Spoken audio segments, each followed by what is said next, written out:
From jazzman Cannonball Adderley, that's a cool piece of work from America's mid-century years. The same thing can be said, for that matter, about the Blair House, a modernist beauty located in Upper Crust, Lake Bluff, Illinois. Built in 1955, the house was designed by noted architects Keck and Keck. The rectangular tan brick home has walls of glass overlooking 27 wooded acres on the lakefront north of Chicago. Cannonball Adderley's work will have with us always. But for the Blair House, time is running short. The residents could meet the Records Ball sometime this year. I'm Lee Bay, and this is Architecture 360 on Rivet. The Blair House has been on the market for 4 years without a buyer, and the estate of the late businessman and investor Edward Blair wants to demolish the home and sell that acreage to someone who wants to build a new home there. There's a move to give the house landmark status, but will that protect it? The Blair House, a cool mid-century gem, sitting on some very thin ice right now on Architecture 360.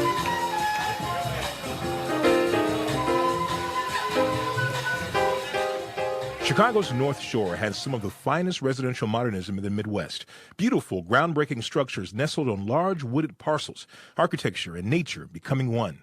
The Blair House is one of these structures, and its embrace of nature came with some early sustainable features. Big windows, glass walls really, were double glazed in the 1950s, so less cold would radiate through them. The overhanging roofs kept the summer sun from blasting through and overly heating the house. The floors had radiant heat.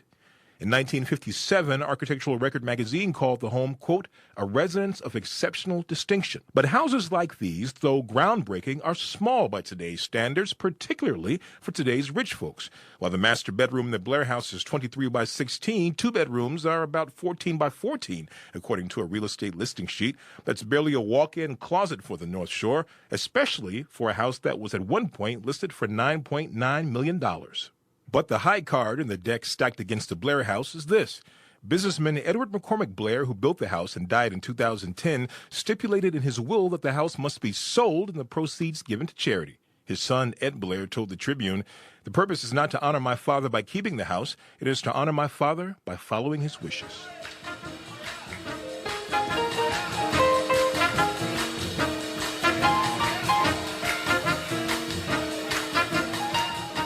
The Lake Bluff Preservation Commission is seeking landmark status for the Blair House, but the designation would only delay demo 90 days at least, maybe more, but certainly not forever.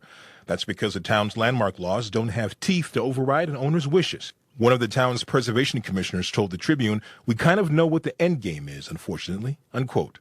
Which means, sooner or later, the Blair House will fall. Thanks for listening to Architecture 360. I'm Lee Bay.